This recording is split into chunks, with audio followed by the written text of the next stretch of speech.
Everything you are, every thought, every wound, every triumph, is written in an invisible record, your Akashic record. Today you are going to open that book, not to look at your past with guilt, but to rewrite it with power. This is not an audiobook, it's an activation. If you listen until the end, your perception of who you are will change forever.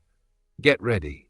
You're about to heal your past and manifest your future from the original energy of your soul.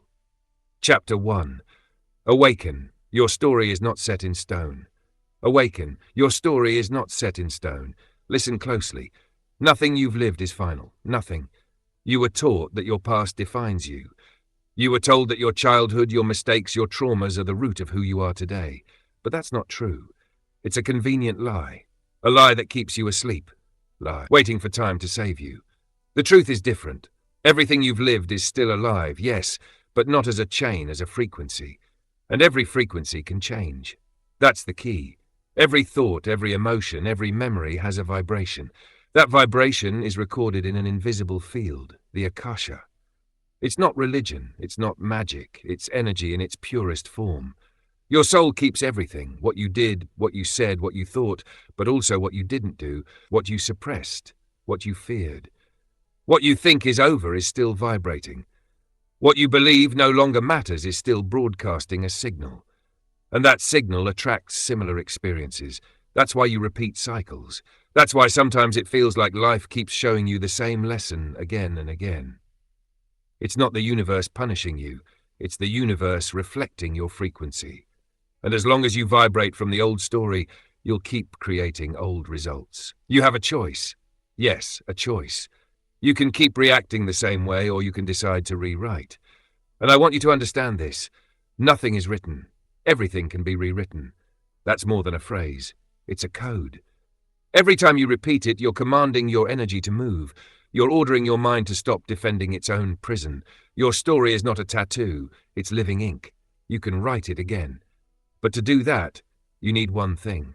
Total responsibility, not partial. Not when it's convenient. Total. Because as long as you keep blaming your parents, your ex, the economy, or your luck, you'll stay trapped in the old frequency. As long as you keep saying, that's just how I am, you'll keep reinforcing what you want to change. It's not about denying your past. It's about mastering it. It's about using it as raw material, not as a prison. Every experience, no matter how painful, can be reinterpreted. Yes, reinterpreted. You can't erase the fact, but you can change its meaning. And when you change the meaning, you change the vibration. For example, if you were rejected, you can keep saying, I'm not enough, or you can say, I was freed to grow. If you lost money, you can keep vibrating in scarcity, or you can say, I invested in my experience and I learned. That changes everything. That changes your frequency. The human mind believes remembering means suffering. But remembering, from awareness, means transformation. Every time you revisit your story in new light, you're cleansing your energetic file, you're editing your record. And here's the most powerful part. You don't need permission. You don't need permission to heal. You don't need permission to change what you decided to believe at 8, at 15, or at 30 years old. You don't need anyone to tell you now you can finally let go. You can do it yourself. Now. Because in the field of the Akasha, time isn't linear. There is no that already happened. Everything coexists. And when you change your vibration in the present, that vibration extends backward and forward. You heal your past and shape your future simultaneously. Nothing is written. Everything can be rewritten. Repeat it. Make it your mantra. Make it your anchor. Every time your mind says, this always happens to me, answer, nothing is written. Everything can be rewritten. Every time fear whispers, you tried before and failed, tell it. Nothing is written. Everything can be rewritten. Because fear is also a frequency. And when you choose another vibration, fear loses its power. Now listen. Awakened people aren't those who never suffer. They're those who understand that every experience has an energetic purpose. And you're here listening because a part of you already knows this. Your soul remembers it came to evolve, not to repeat. But for that, you need vibrational discipline. Discipline to not react from the old self. Discipline to observe before judging. Discipline to consciously choose the energy you emit. Because your story doesn't change through desire. It changes through decision. It changes when you stop looking back for compassion and start looking inward for power. Listen, your past has no control. Your past is information, and you are the editor. Rewriting your story doesn't mean denying your pain. It means using it as a portal. Because every wound is a doorway to greater consciousness. Stop asking, why did this happen to me? And start asking, what is this teaching me? That is the question of the awakened soul. When you change the question, you change the vibration. When you change the vibration, you change your reality. And that's the foundation of this entire Akashic journey, to understand that you are moldable energy. You are not what happened to you. You are what you choose to do with what happened to you. Nothing is written. Everything can be rewritten. Take a deep breath. Feel these words entering your body. Don't repeat them from the mind. Repeat them from the chest, from the soul. Let them vibrate within you, because that's the first step to awakening, recognizing that your story is your creation. And if you created it, you can transform it. The world taught you to be a victim. The Akasha teaches you to be a creator. And when you begin to see yourself as a creator, everything changes. People change, circumstances change, your energy changes. But you must choose. You have a choice. Either you keep repeating the story they told you, or you begin to write the story you came here to live. You decide, and you don't need anyone to understand it. You don't need to explain it. Your soul knows. Your soul is ready. Nothing is written. Everything can be rewritten. That is the truth that sets you free. Because when you awaken, you realize something deeper. Destiny is not something that happens to you. Destiny is something you generate, and from this moment on, you will generate it consciously. You will look at your past with love, your present with responsibility, and your future with power. That is the energy of the awakened soul. That is the frequency of one who remembers who they are. You have awakened, and that changes everything. You have mastered the first truth. Your story can be rewritten. Now, it's time to enter the invisible archive where it all begins. Chapter 2. The Invisible Archive. How to access your Akashic records. You are not separated from your truth. You are not disconnected from your power. You are simply distracted. The Akashic records are not a place. They're not a book in the sky or a temple lost among the stars. They are a field of information, a living network, an invisible archive where everything you have been, everything you are, and everything you could become vibrates in unity. Every thought you've had, every emotion you've released, every action you've taken has been imprinted in that field. Nothing is lost, nothing is erased, everything is recorded. And here comes the first truth. You don't need to learn how to access the records. You're already inside. You're already connected. What you need is to remember how to listen. Accessing is not about searching outward, it's about remembering inward. Engrave that within you. Repeat it again and again in your mind. Because as long as you keep searching for answers in gurus, in books, in temples, you'll continue ignoring the voice that already knows everything, the voice of your soul. The Tibetan monks knew this. The Egyptian mystics, the Vedic sages, the masters of the desert, none of them needed technology or crystal temples. They closed their eyes, breathed, and journeyed inward. They knew that the outer universe was only a reflection of the inner one. That is the key. Everything you seek outside already exists within you, vibrating in your energetic field. Listen closely. Your physical body is only the first level of your identity. Your mind is the second. Your energy is the true level of control. The Akasha is that energetic space where everything connects, and you can enter it every day. Not through complicated rituals, not through sacred words in languages you don't understand. Through presence, through silence, through intention. That's what the ancients mastered, the discipline of silence. They could spend hours observing their breath until the mind surrendered, because only when the mind surrenders does the soul begin to speak. Accessing is not about searching outward, it's about remembering inward. You must train yourself to hear the subtle. Your soul doesn't shout, it whispers. And if your life is full of noise, notifications, empty conversations, repetitive thoughts, you'll never hear it. So the first step to access the invisible archive is to create space, physical, mental, and energetic space. Turn off the noise, disconnect your phone, sit down, breathe, feel your body. It seems simple, but you don't do it. Not because you can't, but because you're afraid of what you might find. You fear silence, because silence shows you the truth. And truth is not always comfortable. But listen, you cannot heal what you're not willing to face. You cannot remember your greatness if you're not willing to confront your shadow.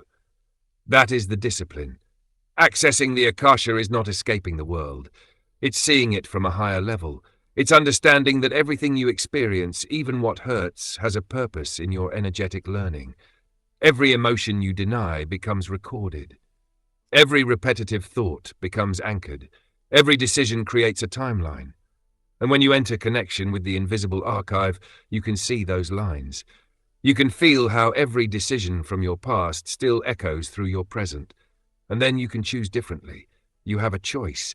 You can keep repeating your story unconsciously, or you can remember yourself as the creator of the archive. The Akasha is not up there. It's here, now, within you. Vibrating in every cell, in every breath, in every thought. The question isn't how do I enter? It's how do I stop resisting? You don't need permission. You don't need a spiritual title. You only need intention and discipline. Close your eyes, feel the air enter, feel the air leave, and repeat silently. Accessing is not about searching outward. It's about remembering inward. Do it every day. Don't expect instant results. Access is earned through consistency, not curiosity. It's not about information. It's about transformation. It's not about speed. It's about depth. Your soul won't reveal everything at once. It will show you only what you're ready to hold. That's why when you enter, don't go with superficial questions. Don't ask, when will I be rich? Or does that person love me? That's not connection. That's ego. The soul responds only to truth. Ask questions like, what must I release to move forward? What part of me still vibrates in fear? What is the hidden lesson within this pain? That is true access. That's where the dialogue with your record begins.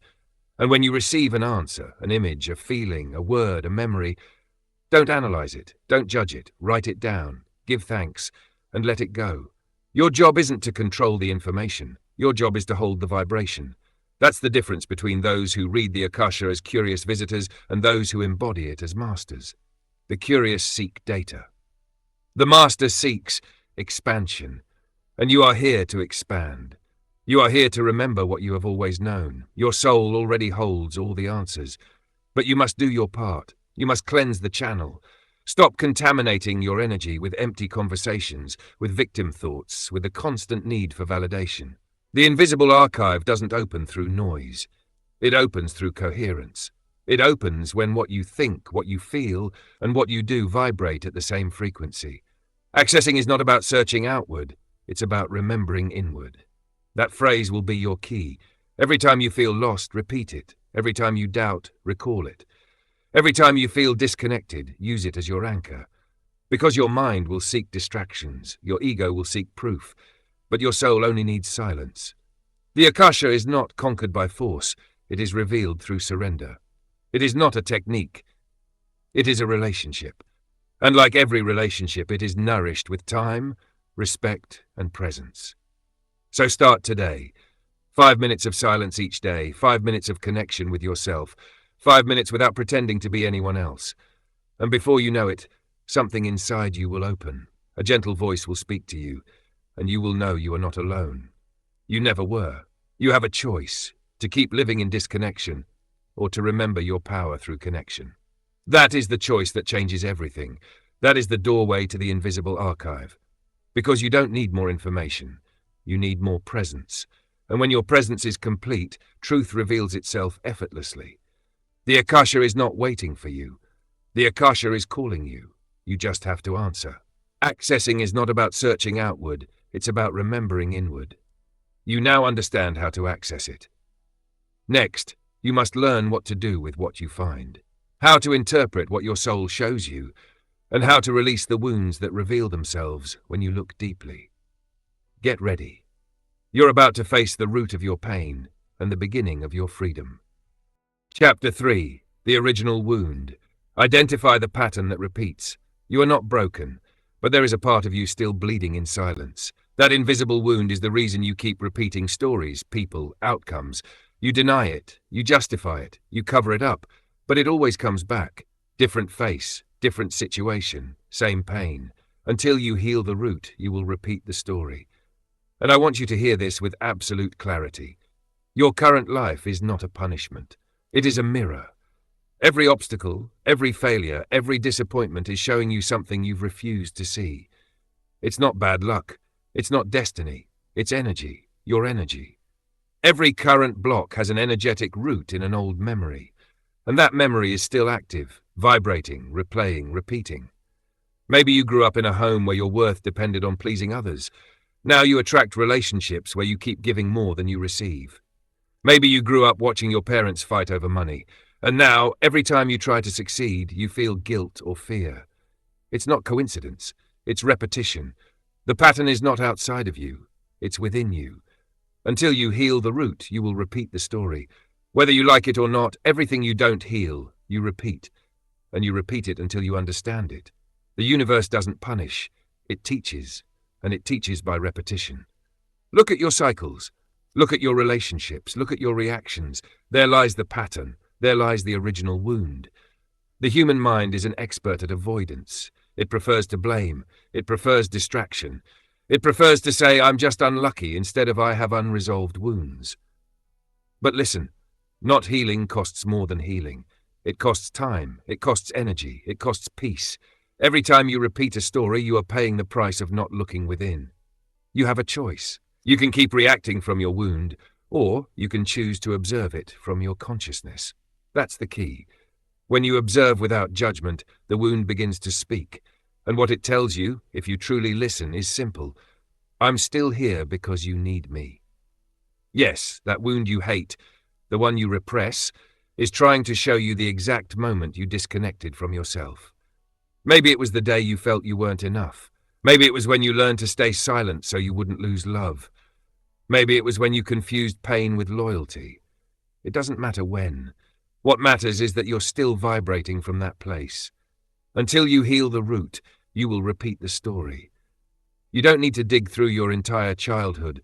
You don't need to remember every detail. You only need to recognize the pattern.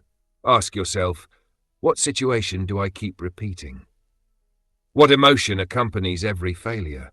Where in my body do I feel that weight? The wound shows up in the body before it reaches the mind. Tightness in the chest, a knot in the throat, pain in the stomach. The body doesn't lie. The body remembers what the mind wants to forget. So listen to your body. It will tell you where the root is. And when you feel it, don't deny it. Don't cover it with empty affirmations. Don't ignore it with everything happens for a reason. Feel the pain. Thank the message. And repeat. Until I heal the root, I will repeat the story. But today, I choose to heal it. Because healing is not weakness, it is power. Healing is not looking back with guilt, it's looking back with authority. Healing is saying, this happened to me, but it does not define me. You don't need anyone's permission. You don't need the one who hurt you to apologize. You can release the energy without depending on the other person. Do you want an example? Imagine you keep repeating relationships where you always end up feeling invisible. Your mind says, they're the problem. Your soul says, the pattern is you. You attract people who reflect the relationship you have with yourself. If you ignore yourself, you'll attract those who ignore you. If you abandon yourself, you'll attract those who abandon you. If you value yourself, you'll attract those who value you. That's the law. That's the frequency. The same goes for money. If, in your family system, money was associated with conflict or suffering, your energy will reject it, even if you say you want it. You'll repeat losses, self-sabotage, blocks, until you cleanse that root. It's not about luck, it's about vibration. And here's the hard truth. Your soul will keep repeating the pattern until you learn the lesson, not before. No matter how much you pray, visualize, or read, if the root is still active, the result will be the same. That's why you must stop seeking quick fixes. Stop covering wounds with motivation. Motivation lifts you for a day. Healing frees you forever. Healing requires courage. It requires looking at the past without victimhood and saying, I understand now. That's what breaks the cycle. That's what changes the frequency. Until you heal the root, you will repeat the story. So pause. Look honestly at your life. Where do you repeat? With whom do you repeat?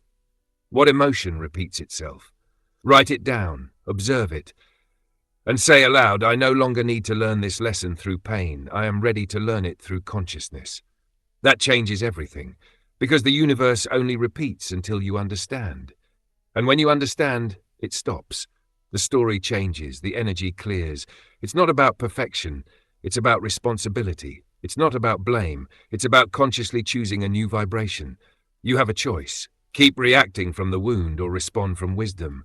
And yes, responding from wisdom hurts at first, because it means not reacting. It means not falling into the ego's emotional trap. But with practice, it becomes natural. And when it becomes natural, your energy changes. And when your energy changes, your reality changes. Until you heal the root, you will repeat the story. But when you heal, you create new timelines, new experiences, new opportunities. That's when life begins to flow. That's when blocks disappear. That's when you remember who you are, a creator, not a victim. Listen, your original wound was not a mistake. It was the beginning of your awakening. Without it, you wouldn't be here, seeking to heal. You wouldn't be listening to this. And that means you're already in the process. Because the very act of looking at your pattern with awareness begins to dissolve it. You're already releasing trapped energy. So look at yourself with compassion, but also with firmness. Acknowledge the pain, but don't feed it. Learn from the wound, but don't become it. That is the emotional discipline of an awakened soul. It's not about denying the wound, it's about transcending it. And when you do, something shifts within you, a calm, an expansion, a sense of I never need to repeat this again. That is the power of healing the root. That is the freedom you've been seeking. Until you heal the root, you will repeat the story. But now you know. And what you know, you can transform. You've seen the wound, you've recognized the pattern. Now it's time to release it, to cut the energetic contracts that keep that story alive. You've mastered observation. Now you will release the weight. Chapter 4. The Power of Quantum Forgiveness. Forgiving is not weakness, it's not surrender, it's not forgetting what happened. Forgiving is reclaiming your energy. It's breaking the bond with the old version of yourself that still carries pain. It's declaring, I am no longer that wounded person. I no longer live in that memory. Forgiveness doesn't erase, it rewrites. Listen carefully. Forgiveness doesn't erase, it rewrites. Every thought you don't release remains connected to you. Every resentment you feed drains your energy. Every time you repeat the story of your pain, you reactivate the Akashic record of suffering. You reopen it, relive it, and rewrite it the same way again. And that's what keeps you trapped. You have a choice. Keep living in the vibration of resentment, or raise your frequency through the power of quantum forgiveness. That's the key. What quantum forgiveness really means. Quantum forgiveness isn't about justifying the other person. It's about releasing trapped energy. When you hate, you're still connected. When you judge, you're still connected. When you keep telling yourself, I didn't deserve that, you're still connected. And that energetic bond keeps draining your power. You don't need anyone's permission to let go. You don't need them to apologize. Quantum forgiveness is a unilateral decision, a high-level spiritual act. You choose to disconnect. You choose to heal. Most people believe forgiveness is a moral act. It isn't. It's an energetic one. When you forgive, you're not saying what you did was okay. You're saying what you did no longer has power over me. That is energetic mastery. That is Akashic freedom. Think of someone who hurt you deeply, an absent parent, a partner who betrayed you, a love that broke your soul. Now understand this. It wasn't personal. It was energetic. That experience was a manifestation of an old pattern you needed to see in order to rewrite it. Until you heal it, you'll keep repeating the story. That's why quantum forgiveness isn't just letting go, it's rewriting the timeline. Because when you change the energy of a memory, you change the future it projects. The practice of quantum forgiveness. Close your eyes. Breathe. Visualize that person standing before you, not as an enemy, but as a mirror. Silently say, thank you for showing me what needed healing. Now imagine a golden light radiating from your chest. Expand it toward that person. Let both of you be enveloped in that light. Feel the tension dissolve. Feel your body grow lighter. That is quantum forgiveness in action. You're not erasing the past. You're rewriting it. You're elevating its frequency. That golden light is your soul reclaiming its energy. Every breath you take writes a new line of code in your story. Every exhalation deletes an old file of pain. That's the power of quantum forgiveness. It doesn't require religion. It doesn't require external rituals. It only requires your conscious decision to release. The discipline of forgiveness. And this is where discipline comes in. Forgiving once is not enough. Your mind will try to replay the memory. Your ego will want to win the battle. It will want to be right. That's when you must remind yourself. It's not about being right. It's about being at peace. It's not about pride. It's about freedom. It's not about what was done to you. It's about what you choose to do with it. Repeat. Forgiveness doesn't erase. It rewrites. The discipline of quantum forgiveness is a daily practice. Each thought that tries to drag you into the past, observe it, then release it. Each emotion that begins to hurt again, acknowledge it, then let it go. Every time you want to relive the story, breathe and remind yourself, it doesn't serve me to go back there. I've already healed it. That is mental mastery. That is spiritual maturity. The hidden truth about resentment. Here's a truth few want to hear. Holding on to resentment gives you identity. It makes you feel like a victim. It makes you feel special. But it also keeps you small, and you weren't born for that. You were born to raise the frequency of your lineage. You were born to cut the karmic cords your ancestors couldn't heal.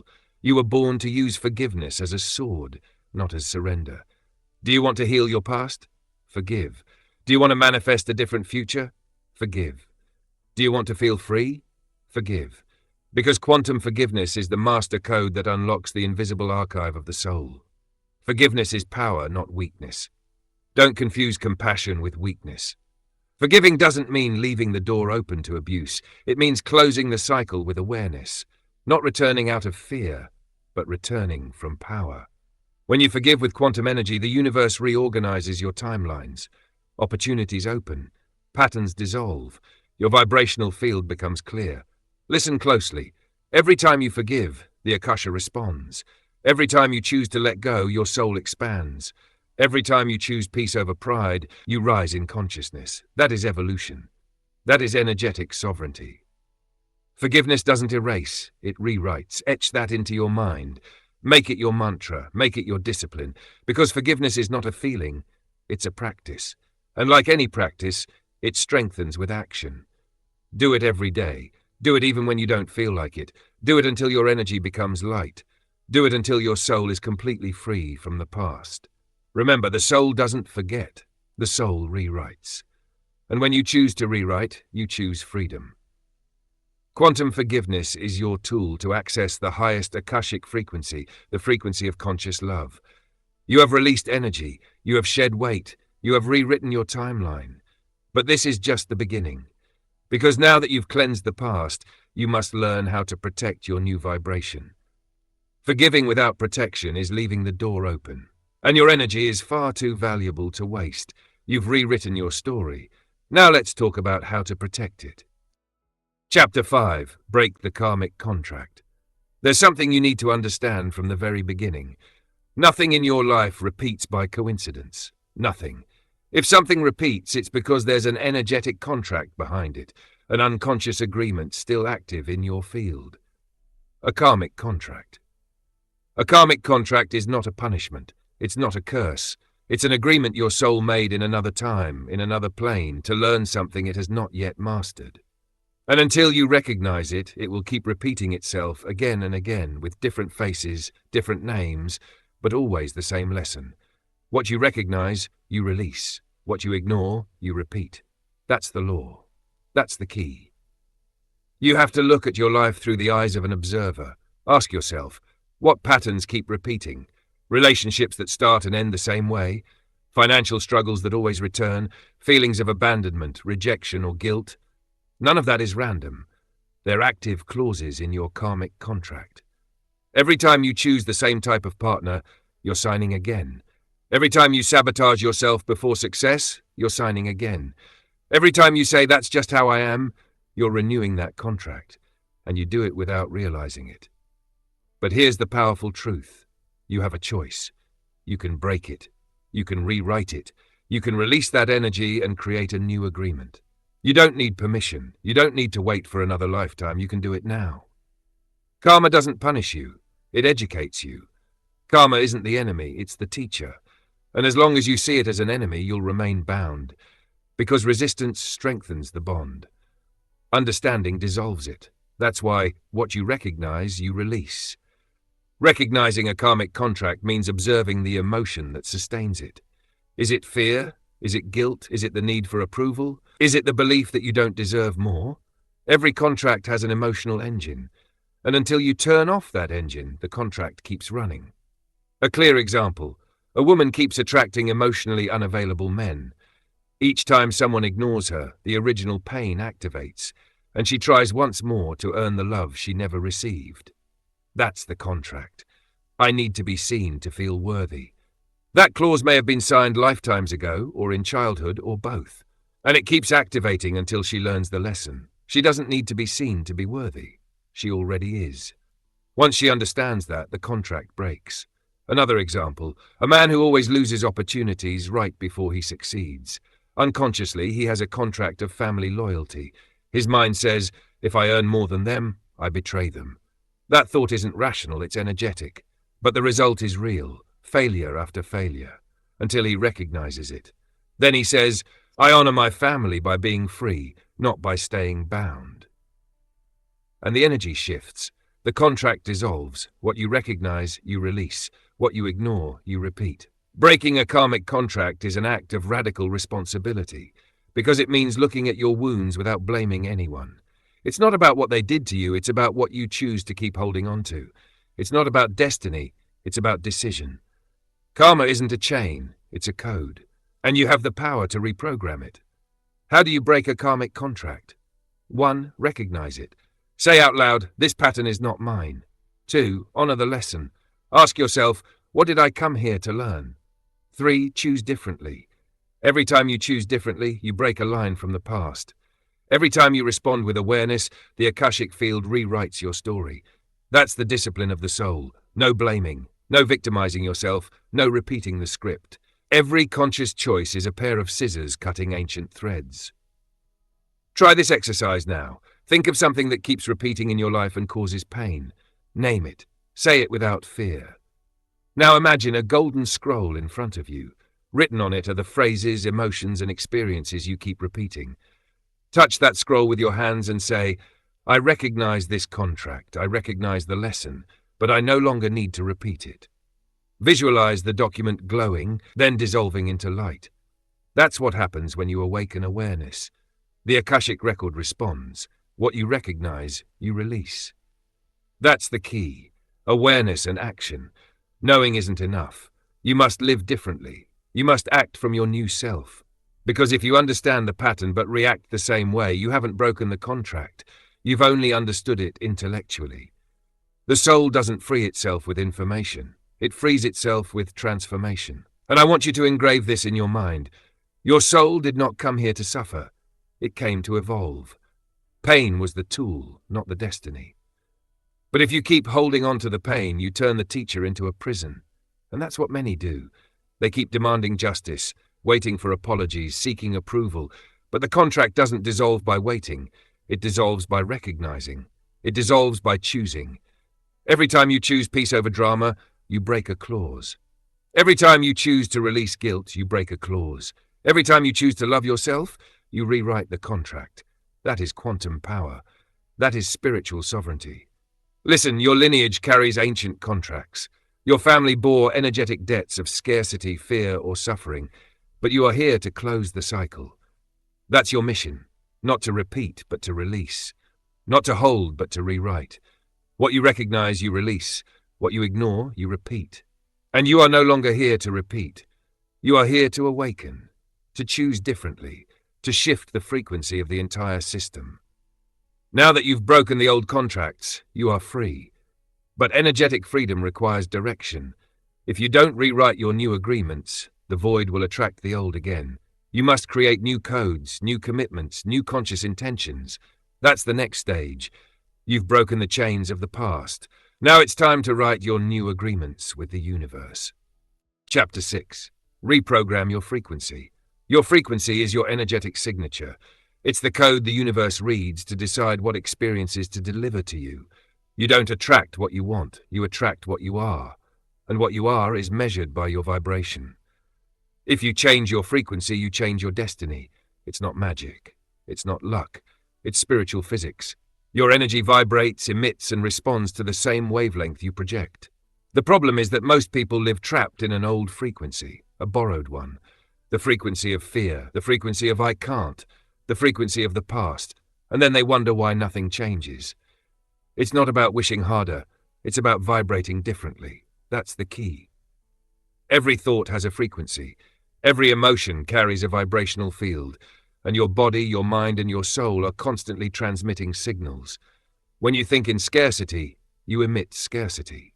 When you repeat, there are no opportunities, the universe replies, understood. When you give thanks, when you align, when you affirm with conviction, the Akasha opens. Because the Akasha doesn't hear your words, it feels your vibration. You have a choice. Keep repeating the frequency of your past, or start programming the frequency of your future. You don't need anyone's permission. You don't need perfect conditions. You only need a decision. If you change your frequency, you change your destiny. Listen closely.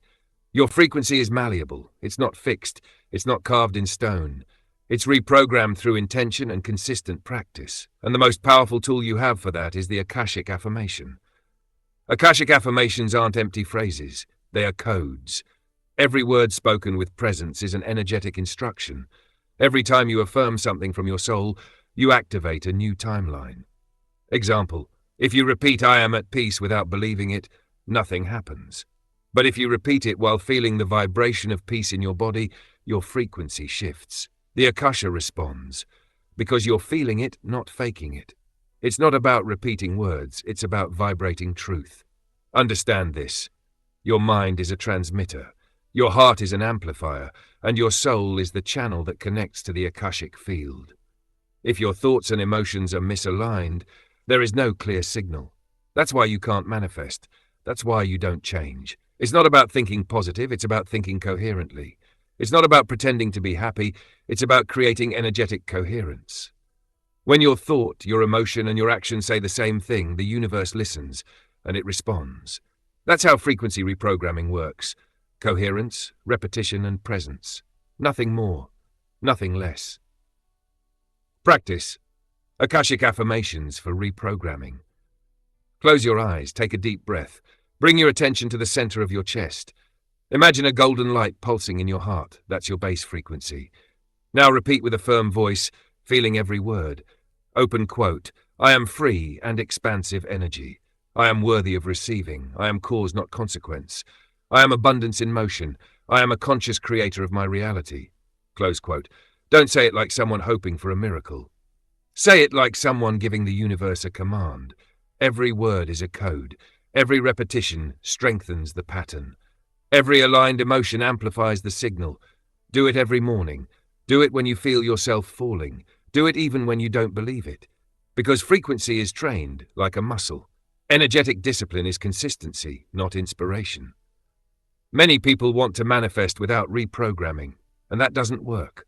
They want a new future with an old vibration. They want abundance with a scarcity mindset. They want love while vibrating fear. It can't be done. The universe cannot be fooled. It responds to vibration, not empty intentions. If your frequency says, I don't deserve it, it doesn't matter how many times you affirm, I am successful. Your energy doesn't sustain it, and the Akasha only responds to vibrational truth. That's why before you ask, cleanse. Before you project, align. Before you desire, elevate. If you change your frequency, you change your destiny. This is where quantum discipline comes in, because doing it for one day isn't enough. Reprogramming your frequency is a lifestyle. Every conversation, every thought, every emotion is a vibrational choice. You are emitting all the time. That's why you must care for your environment, your words, your habits. Surround yourself with people who elevate your energy. Talk about what you want to create, not what you're afraid to lose. Be silent when your mind starts to sabotage you.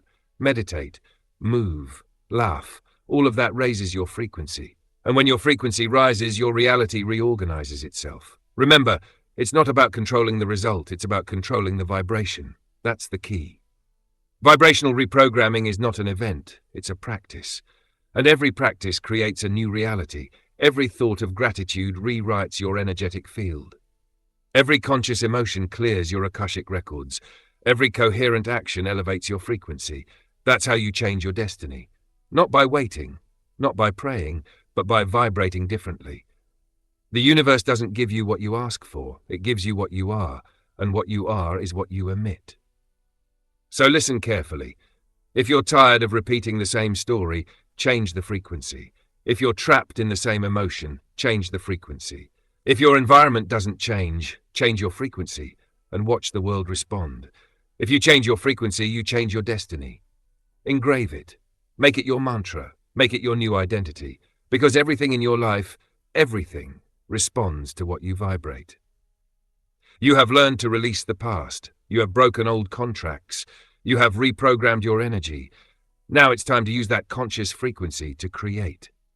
Because the purpose of rising higher isn't just to heal, it's to manifest. And to manifest, you must become an active channel of the Akasha. You have changed your frequency. Now connect it to creation. Chapter 7, The Alchemy of the Soul. Transform your shadow into wisdom. Don't run from your shadow. Look at it. Embrace it. Because what you deny controls you, and what you face sets you free. Your shadow is not your enemy. It is your hidden teacher. It's the part of you that holds the power you haven't yet claimed. Your shadow is the map of your evolution. And if you learn to read it, it will show you your purpose. Transform the wound into power. Most people run from their darkness. They deny their fears, they repress their guilt, they hide their anger behind a mask of positivity, and then they wonder why they keep repeating the same patterns. It's not about running from the darkness, it's about turning it into light. That is the alchemy of the soul. Not to eliminate the shadow, but to integrate it. Not to ignore the pain, but to learn its language. Every wound you carry has a message. Every heavy emotion you reject is undigested energy, and until you transform it, it will continue to rule your life. You have a choice. Keep hiding your shadow or start turning it into power. You don't need permission. You just need the courage to look at yourself without filters. Guilt, fear, anger, they are not enemies. They are portals, and if you walk through them with awareness, they set you free. But if you repress them, they imprison you. Let me tell you something no one tells you. Guilt is misunderstood energy. Guilt shows you that your soul is ready for a higher level of integrity. It doesn't destroy you, it awakens you. It says you acted outside your truth, now it's time to correct it. Don't stay stuck in guilt. Use guilt as your compass. That's the key. Fear also has a function. Fear shows you your mental limits. It's not the enemy, it's the guardian of the portal. Every time you feel fear, the soul is saying, here lies your next expansion. But you decide. Do you step back or move forward? You have a choice. Transform the wound into power. Here's an example. A person feels guilt for having failed. They believe their mistake defines them. They keep repeating, I'm not enough. That phrase becomes a frequency. That frequency attracts experiences that confirm the same pattern. Until one day, they decide to look at the guilt. Without judgment, without running. They feel it. They observe it. And they understand the hidden message. Learn to act from your truth, not from fear. In that instant, the energy shifts. Guilt stops being punishment. It becomes wisdom. That is alchemy. It's not about eliminating the emotion. It's about integrating it, transforming it, turning the wound into power. Look within yourself. Where does it hurt? Where do you feel resistance? That's where your gold lies. That's where your shadow lives.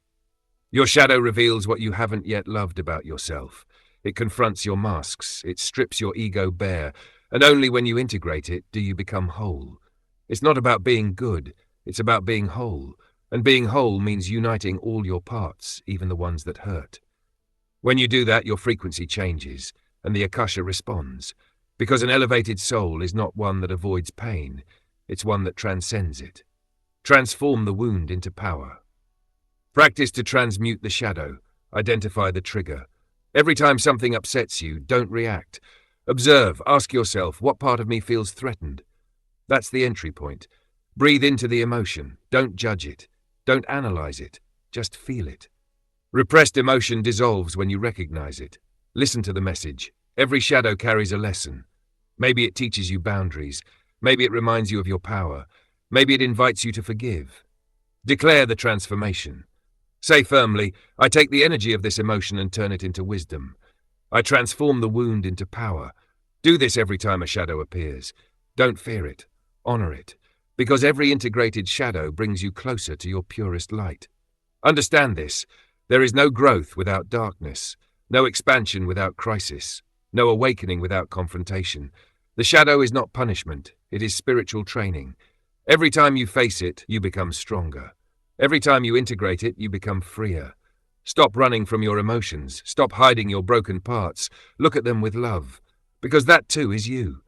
It's not about eliminating darkness, it's about turning it into consciousness. That is the true alchemy of the soul. Transform the wound into power. Remember this, your wounds shaped you, but they do not define you. Your falls taught you, but they do not chain you. Your past was the training ground for the mastery you're now building. You don't need to erase your story. You need to rewrite it with purpose. When you transform pain into wisdom, you stop being a victim and become a creator. And that's the point. To move from reaction to creation, from guilt to forgiveness, from fear to faith, from shadow to light. This is the alchemy of the soul, to take the darkest parts of yourself and use them as fuel for your evolution. To let pain awaken you, to let shadow teach you, to let fear expand you, because every shadow you illuminate releases trapped energy, and that energy becomes power. When you heal your shadow, your vibration rises, your frequency purifies, your connection to the Akasha strengthens, and the universe begins to reflect your new version back to you, the conscious version, the whole version, the free version. Transform the wound into power. You've learned to master your energy. You've learned to shift your frequency. Now you know that even your darkness is part of your mastery, and that gives you a freedom few ever reach, the freedom to be whole. But the alchemy doesn't end here. True spiritual mastery is sharing your light with the world without losing your center. And to do that, you must understand the most powerful energy in the universe, conscious compassion. You've transformed the shadow into wisdom. Now learn to radiate it. Chapter 8. Manifest from the soul, not from the ego. Everyone talks about manifesting. Few truly understand what it means.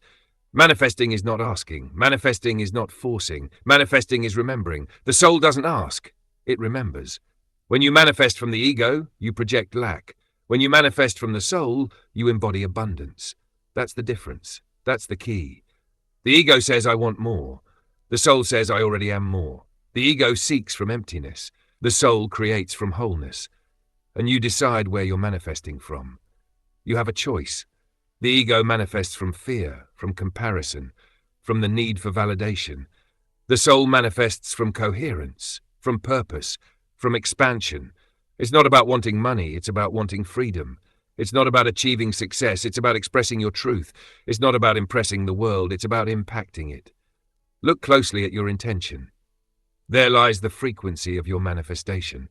If your intention comes from ego, you'll attract conflict. If your intention comes from soul, you'll attract harmony. Because the universe doesn't respond to your words, it responds to your vibration. The soul doesn't ask, it remembers. A real example, a person says, I want money. But behind that desire lies fear. Fear of not having. Fear of not being enough. Fear of losing control. And that's the frequency they project, lack, insecurity, resistance. Now observe the same intention from the soul. I want freedom. The vibration changes. It's not about accumulating, it's about expanding. It's not about control, it's about creation. And the universe responds, because you don't attract what you want, you attract what you are. That's the rule, that's the discipline. It's not about asking for more things, it's about raising your frequency so those things arrive naturally. The soul doesn't ask, it remembers. When you manifest from the soul, you're not begging. You're remembering who you are. And when you remember who you are, the universe aligns. You manifest without anxiety. You manifest without obsession. You manifest from presence. Because the soul doesn't push, it radiates. The soul doesn't chase, it magnetizes. Anxiety belongs to the ego. Peace belongs to the soul. That's why so many people get frustrated with manifestation. They ask, they decree, they visualize, but from fear. They want to control the how and the when. That's ego disguised as spirituality. The soul doesn't need to control. The soul trusts, because it already knows that what belongs to it will recognize it. Then ask, it remembers. Understand this clearly. The ego seeks results. The soul seeks expansion. The ego wants to have. The soul wants to be. When will it come? The soul says, it's already on its way. Your job is not to force the manifestation. Your job is to align with the frequency of what is already yours in another timeline. That is manifesting from the soul. It's not about demanding. It's about remembering. And remembering is not passive. Remembering is discipline. Remembering is acting with coherence. You can't say, I am abundant while living in mental scarcity. You can't say, I trust while trying to control every detail. You can't say, I believe in the universe while doubting yourself. Coherence is the true manifestation technique. That's the key. The soul doesn't ask, it remembers. Practice manifesting from the soul silence. Before you ask, pause, breathe, listen to your real intention. Ask yourself, does this come from fear or from expansion? If it comes from fear, release it. If it comes from the soul, proceed. Declare from identity, not from lack. Don't say, I want love. Declare, I am love. Don't say, I want abundance. Declare, I am a channel of abundance. Because when you declare from being, the universe responds to the level of your truth. Act in coherence. If you say you are free, stop acting from guilt. If you say you are abundant, stop vibrating in fear. Coherent action is the bridge between soul and matter. Trust in divine timing. The ego sets deadlines. The soul understands processes. Your manifestation isn't late, it's maturing. The soul is never in a rush. The soul knows that everything arrives when your frequency can hold it. Every time you want to manifest something, remember this. It's not about attracting from lack. It's about expanding from wholeness. It's not about manipulating reality. It's about aligning with it. And that only happens when intention is born from your center. The most powerful manifestation doesn't come from the mind. It comes from the heart, aligned with the soul. Because when your vibration is pure, the universe has no choice but to mirror it. The soul doesn't ask, it remembers. Look at your current life. Everything you see is the result of your past frequencies. If you don't like what you see, don't punish yourself. Reprogram the signal. Raise the frequency. Change the intention. Your reality is not a sentence, it's a mirror. Every thought, every emotion, every action is an energetic transmission. And reality is the reception. If you change the transmission, you change the projection. If you change the frequency, you change the destiny. That is quantum alchemy. The ego reacts, the soul creates. And you decide who leads your life. You have a choice. The soul doesn't ask, it remembers. So stop manifesting from fear, stop asking as if you don't already have. Start remembering who you are. Start acting as if you're already there, because you are. When you embody abundance, the universe confirms it. When you embody freedom, life grants it. When you embody purpose, everything aligns in your favor. True manifestation doesn't happen when you ask for something. It happens when you become someone. That's the secret the ego doesn't understand, and the soul never forgets. You've learned to manifest from the soul. You've understood that abundance isn't chased, it's remembered, and that the universe doesn't reward those who ask, but those who vibrate. Now that you've mastered the frequency of conscious creation, it's time to go deeper. Because manifestation is only the beginning. The next level is learning to sustain what you manifest, and for that you must master the most powerful energetic field of all, the connection with your divine purpose. You've remembered who you are. Now, learn why you came. Chapter 9. The future already exists. Connect with your expanded self. Your future is not a line you must reach. It is not a prize that arrives late. It is not a destination waiting outside. Your future is not something you achieve. It is something you remember. All your versions exist simultaneously within the Akasha. All your possibilities are alive, vibrating, ready. You are not competing with time. You are not chasing what you already are. You are simply choosing which version to experience. You have a choice. Remain in your limited version or connect with your expanded self. You don't need its permission. You only need to remember. Listen closely. Your future self is not outside of you. It's not in a better job. It's not in a perfect relationship. It's not in a larger bank account. It's within you. As frequency, as a state of being, as an energetic field you can align with. To visualize is not to imagine. To visualize is not to daydream. To visualize is to remember the frequency of your expanded self. Feel what your future version already feels. Think as your future version already thinks. Act as your future version already acts. Because the Akasha responds to vibration, not to expectation. And when you vibrate from your future self, the present reconfigures itself. Your future is not something you achieve, it is something you remember. Most people live trapped in the timeline of the past, repeating mistakes, recreating stories, carrying memories. They struggle to change the future without changing their frequency, and that doesn't work. It's not about working harder. It's not about forcing circumstances. It's not about chasing goals. It's about tuning into the version of you that already has what you seek. It's about remembering who you are in your highest expression. It's about embodying your higher self now. You have a choice. Keep pushing time or start vibrating from your expansion. That is the key. Example, imagine someone who wants to become a recognized leader. If their mind says, I can't, if their emotions say, I don't deserve it, and their body vibrates fear, that future of leadership remains distant. But if they align with their future version, confident, wise, determined, inspiring, the energetic field shifts. They no longer fight for the future. They no longer chase. They remember. This isn't fantasy. It's spiritual science.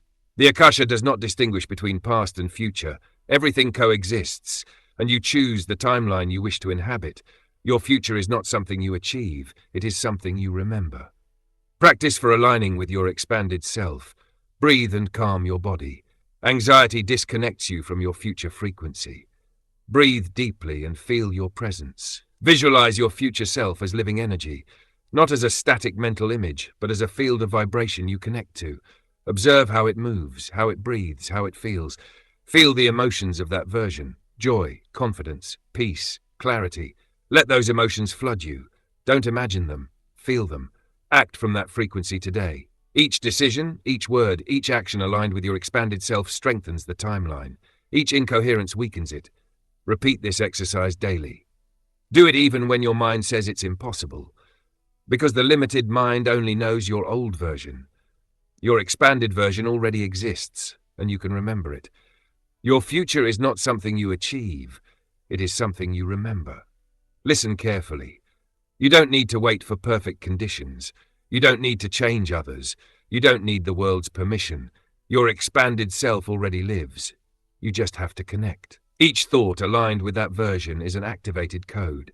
Each coherent emotion is a quantum impulse. Each conscious action solidifies the manifestation, and the present begins to reflect what your future already is. You have a choice. Keep repeating patterns or start vibrating from infinite possibility.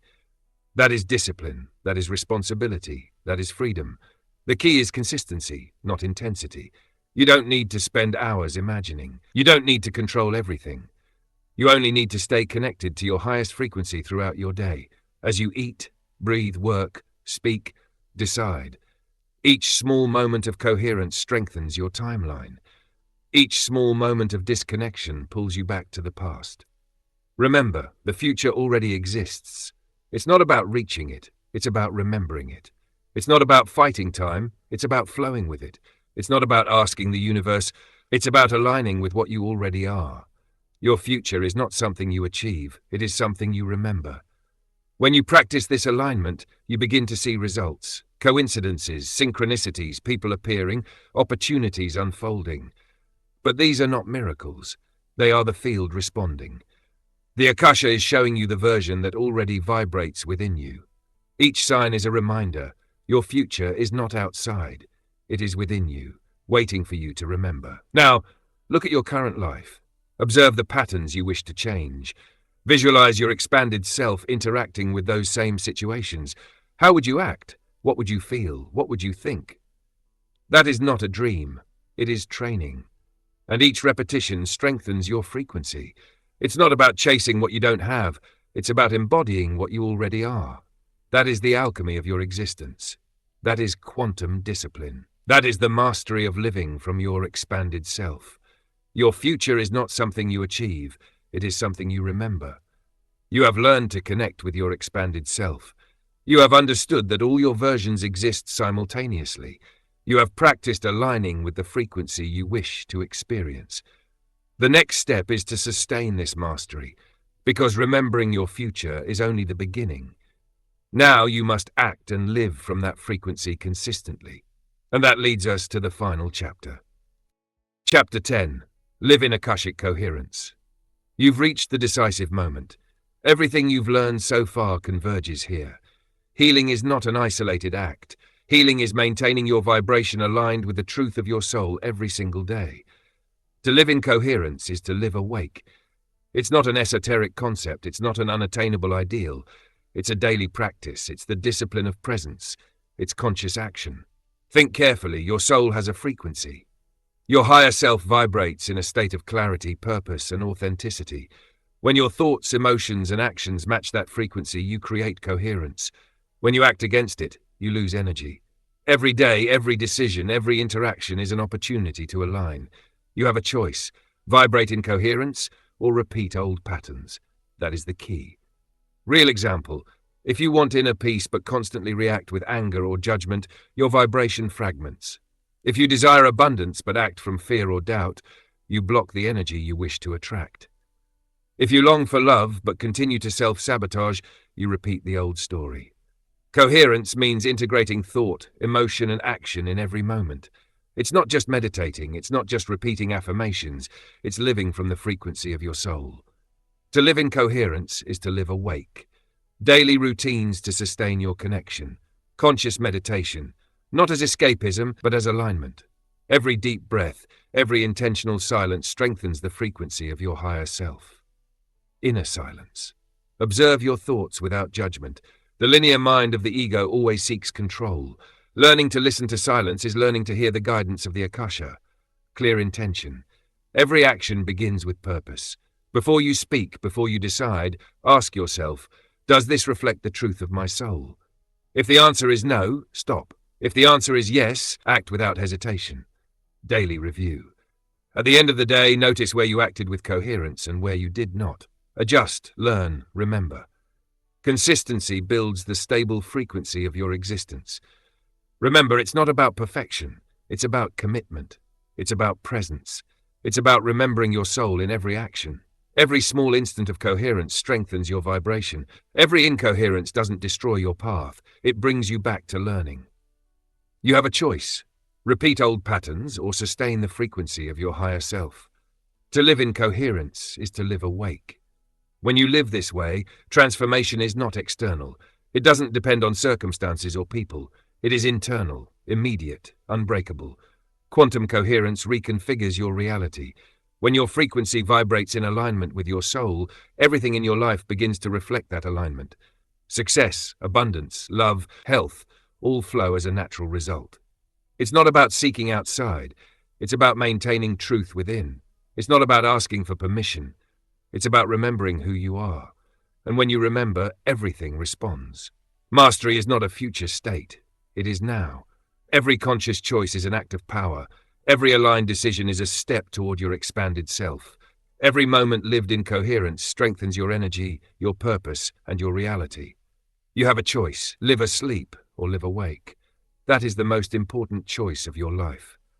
To live in coherence is to live awake. Reinforce this. Your past does not define you. Your future does not limit you. Everything resides in your present and in the coherence you choose to sustain. Every act of presence is an act of healing. Every coherent thought is an activated code in the Akasha. Every disciplined action is a bridge to your highest version. Now act. Establish your daily routine. Meditate. Observe. Decide with intention. Align thought, emotion, and action. Repeat until your vibration becomes your natural state. It's not about perfection. It's about consistency. It's not about excuses. It's about discipline. It's not about external approval. It's about your inner truth. To live in coherence is to live awake. Powerful closing. You've learned to heal your past, release karmic contracts, reprogram your frequency, manifest from the soul, and remember your future. But all of that is sustained only if you choose coherence every single day. It's not a concept, it's a life training. Every moment is a reminder. To live in coherence is to live awake. Now make the final decision. Act from your highest frequency, honor your soul, and stay aligned. Don't wait any longer. Your expanded self is calling you. Living in coherence is your path. That is the key. To live in coherence is to live awake.